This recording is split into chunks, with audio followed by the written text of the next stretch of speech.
Hello guys, welcome back to my channel. So इस वाली video में हम डिस्कस करेंगे कि कंप्यूटर ऑर्गेनाइज और उसके जो बेसिक इंस्ट्रक्शंस हैं वो कैसे ऑर्गेनाइज करते हैं कंप्यूटर को, और कैसे कौन कौन सी बेसिक कंप्यूटर इंस्ट्रक्शंस होती हैं। ठीक है, पिछली वाली वीडियो में हमने कंप्यूटर ऑर्गेनाइजेशन यानी कंप्यूटर आर्किटेक्चर का डिफरेंस किया था। अगर वो वीडियो आपने नहीं देखी तो आप वो वीडियो भी देख सकते हो पहले, अदरवाइज यहाँ से तो बेसिक से स्टार्ट हो ही रहा है। ठीक है, सो कंप्यूटर जो ऑर्गेनाइजेशन है, जब भी कंप्यूटर ऑर्गेनाइजेशन वर्ड है डैट मीन्स फिजिकली यूनिट को का नाम आता है। ठीक है, फिजिकली यूनिट का नाम आता है। ठीक है, तो इसमें बेसिकली बस आपने ये चीज़ याद रखनी है कि कंप्यूटर ऑर्गेनाइजेशन क्या होता है।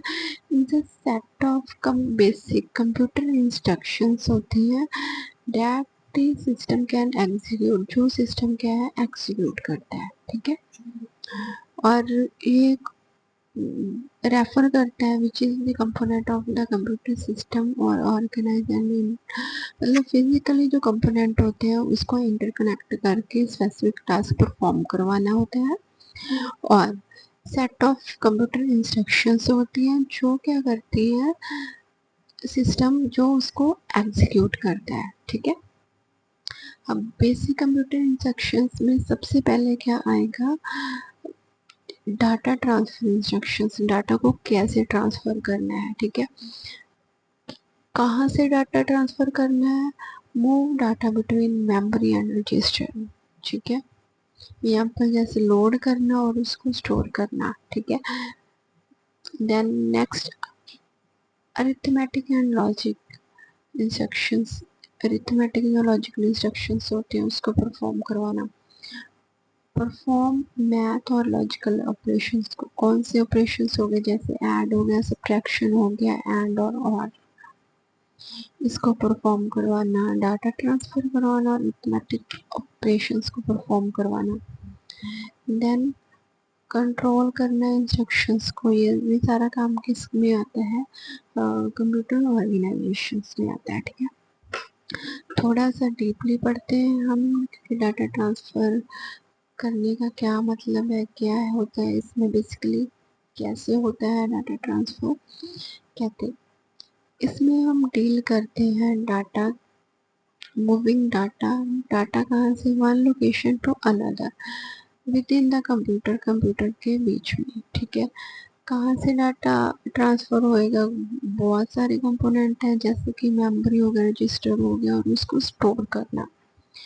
कॉमन डाटा ट्रांसफर इंस्ट्रक्शंस क्या होती हैं, load store and move. Load store and move, load store and move का क्या मतलब होता है, कॉपी डाटा, कॉपी करना डाटा कहाँ से, मेमोरी से रजिस्टर तक। ठीक है, ये क्या होता है, ये जो काम होता है ये टेम्परेरी स्टोरेज होती है सीपीयू के अंदर। देन स्टोर का मतलब क्या होता है, transfer data from the register to the memory. यहाँ लोड में डाटा कहाँ से होता है, मेमोरी टू रजिस्टर होता है। देन स्टोर का मतलब क्या होता है, register to memory data transfer करना। पहले मेमोरी टू रजिस्टर हो गया लोड, देन स्टोर कहाँ से हो गया उसका वाइस वर्सा। मूव कहाँ से, transfer data from one register to another register, एक रजिस्टर से दूसरे रजिस्टर में डाटा ट्रांसफर करना, उसको क्या बोलते हैं, मूव। ठीक है, अरिथमेटिक एंड लॉजिकल इंस्ट्रक्शन हमने पहले पढ़ा है ना, कि मैथमेटिकल इंस्ट्रक्शंस की जैसे ऐड करना, सब्ट्रैक्ट करना, ये सारी चीज़ें परफॉर्म करना, बेसिक कैलकुलेशन परफॉर्म करना, ये भी इसके बीच में आता है। ठीक है, ये हो गया अरिथमेटिक, अरिथमेटिक में ऐड सब्ट्रैक्ट एंड मल्टीप्लाई हो गया। लॉजिकल गेट हमने ऑलरेडी इस पे वीडियो बना रखी है, अगर आपने नहीं देखा तो आप वो भी देख सकते हो, एंड और नॉट और एक्स और गेट। ठीक है, यहाँ पे ये सभी को आपको पता ही है कि रिटर्न हमारे पास वन तभी आएगी एंड गेट में, अगर दोनों क्या होंगी, वन होंगी, तो ये वन हो जाएगा, अदरवाइज हर केस में ये क्या हो जाएगा, जीरो हो जाएगा, जैसे कि ये। ठीक है, और गेट में एटलीस्ट इसमें एक होना चाहिए। नॉट जो होता है इनवर्स होता है, अगर ए वन इनपुट है तो जीरो आउटपुट होएगी, ठीक है, उसका ऑपोजिट होता है। और एक्सऑर गेट में क्या होता है, रिटर्न वन होएगी जब क्या होएंगी, बिट तरह डिफरेंट होएंगी, ठीक है। तो ये चीजें हैं, इसका ब्रीफली बहुत डिटेल में वीडियो मैंने ऑलरेडी बना रखा है, आप वो भी देख सकते हो, ठीक है। देन हमने क्या था, कंट्रोल करना इंस्ट्रक्शंस को, ठीक है, ताकि डिसीजन मेकिंग में हेल्प हो सके, ठीक है। इसमें कौन कौन सी चीजें आती हैं, जंप, JMP जंप, ठीक है। इसको मैं डीपली समझाती हूँ, एक मिनट। ओके, जंप इसका क्या मतलब है, direct the program to execute a specific instruction elsewhere in the code, ठीक है। वो स्पेसिफिक इंस्ट्रक्शंस को एग्जीक्यूट करना प्रोग्राम जहाँ पे मतलब कोड है ना। जंप करना मतलब जैसे कि हम गो टू करते हैं ना कि प्रोग्राम पे, जहाँ पे हम स्पेसिफिक लाइन पे जाना होता है, कौन सी लाइन पे जाना है, जैसे 20 लाइन पे जाना कि सीधा वहाँ पे मतलब डायरेक्ट प्रोग्राम के वो स्पेसिफिक इंस्ट्रक्शंस पे या स्पेसिफिक कोड पे आप जंप कर लो, है ना। तो ये आप कंट्रोल कर सकते हो। कंडीशंस लगानी, इफ एल्स, जो भी आप कंडीशंस जैसे लगाते हो, है ना। Jump to the another instructions only if the specific condition is true। अब ये क्या है, कंडीशंस में हम लगाते हैं if, अगर कंडीशंस लगा देते हैं कि if अगर ये हुआ तो ये ट्रू होएगा, अगर फॉल्स हुआ तो ये हुआ। ये सारी चीजें किस में आती है, कंडीशनल ब्रांच में आती है। Then call transfer control to the subroutine, क्या मतलब है, कहते हैं set of instructions perform a specific task, है ना।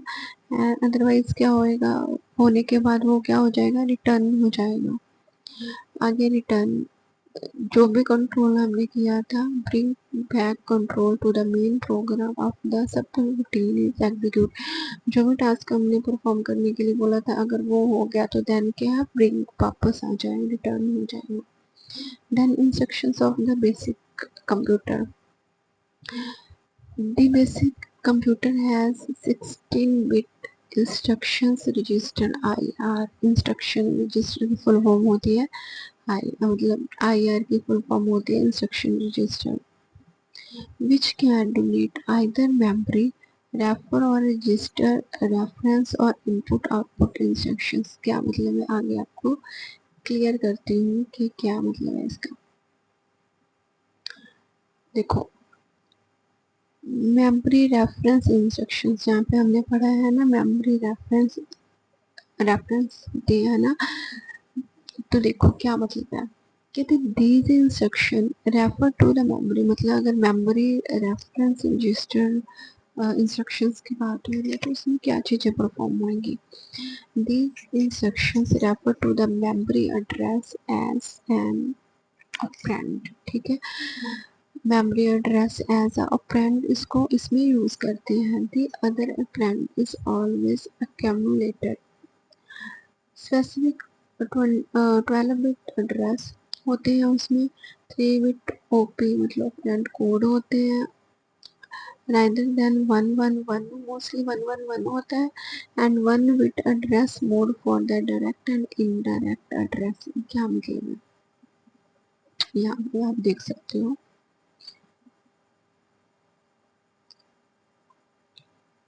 15, 14, 12 एंड 1 एंड 0, ये मेमोरी एड्रेस, ये ओपीडी कोड, और ये आपकी जो इंस्ट्रक्शंस है ना वो 1। अब अगर रजिस्ट्रेशन रेफरेंस की बात होगी, रेफरेंस इसमें क्या होएगा, सेम मतलब जो भी ऑपरेशंस परफॉर्म होंगे वो रजिस्टर पे होंगे, rather than the memory address. यहाँ पे मेमोरी एड्रेस पे हुए थे, यहाँ पे देखो नेक्स्ट आप देख सकते हो डिफरेंस इसमें। यहाँ पे मेमोरी एड्रेस पे परफॉर्म मतलब हुआ था, इंस्ट्रक्शन सप्लाई हुए थे, यहाँ पे रजिस्टर पे लगते हैं। ऑपरेंड कोड हमेशा मतलब ओपी कोड है, देखो 111, तो 111 वहाँ पे फिल हो गया, ठीक है। तो ये चीजें हैं। और हाँ, यहाँ पे कहते हैं these I R instruction reference जो होती है 12 to 14, मतलब ये रहा 12 to 14 क्या रहेगा 111। और जो आई आर 15 होगा, मतलब आई आर जो 15 होगा वो क्या होगा 0। Difference is one input output register. Then जो रेस्ट मतलब जो 12 बिट बच गई है वो क्या होंगी रजिस्टर ऑपरेशंस होंगे, ये रजिस्टर ऑपरेशंस। ठीक है, तो हमने पढ़ा है ना, यहाँ पे स्टार्टिंग में पढ़ा था कि कितने 16 बिट पे ये काम होता है। ठीक है, मतलब 0 से लेके 15, एक्चुअली 0 भी इसमें काउंट हो रहा है। तो देखो 0 पे पहले हम 15 पे देखते हैं, 15 पे क्या आएगा। देखो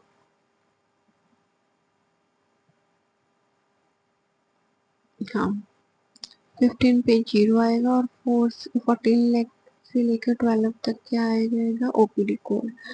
यहाँ पे ओपीडी कोड, ठीक है, ओपीडी कोड 111, ठीक है, ये यहाँ। और जब रजिस्टर ऑपरेंड की बात करेंगे वो 11 से लेके 0 तक क्या होएगा आपका रजिस्टर ऑपरेशन वहाँ पे अप्लाई होगा। अगर मेमोरी रेफरेंस की बात करेंगे तो 0 से लेकर 15, ये मतलब ये भी 16 बिट का ही होता है। 15 पे 1 आता है, 14 से लेकर 12 जो ओपीडी कोड होता है, ठीक है, फिर 0 से लेके 11 तक क्या होगा आपका मेमोरी एड्रेस होगा। ठीक है, क्लियर, आई होप सो आपको with the picture you will clearly understand what I am saying. Okay, then हमने पढ़ा था इनपुट आउटपुट इंस्ट्रक्शंस के बारे में, है ना।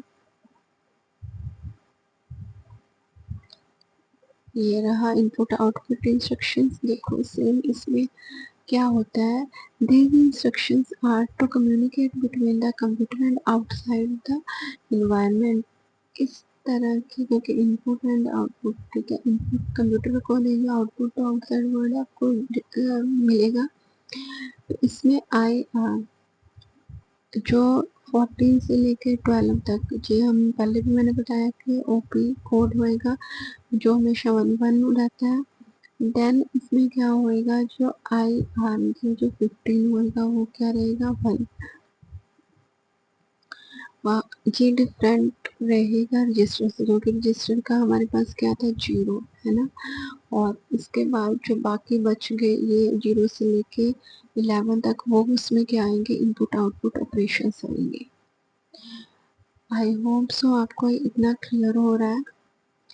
देन नेक्स्ट हम आते हैं प्रोग्राम काउंट पे। प्रोग्राम काउंटर जिसको हम पीसी भी कहते हैं, एसेंशियल्स इंस्ट्रक्शंस होती है ना बेसिक कंप्यूटर में, तो क्या कहते हैं is a key part of the computer and इस instructions are based to task a computer performance. ठीक है, और ये सारी चीज़ें हैंडल किसके द्वारा होती है सेंट्रल प्रोसेसिंग यूनिट से, सीपीयू से। ठीक है, तो यहाँ पे सम एग्जांपल्स है पीसी की पर प्रोग्राम काउंटर की, तो वो देखते हैं कि क्या है। Okay, so here you can see, अगर सिंबल एंड यूज करते हैं तो इसका हेक्साडेसिमल कोड बनता है दिस वन। और इसके डिस्क्रिप्शन आप देख सकते हो, and memory to AC and memory word to AC। ठीक है, अगर 1 XX और 9XX आगे डेट मीन्स के उसका ऐड है, ऐड को हेक्साडेसिमल कोड ये है, इसका क्या मतलब होएगा add memory word to AC. ठीक है,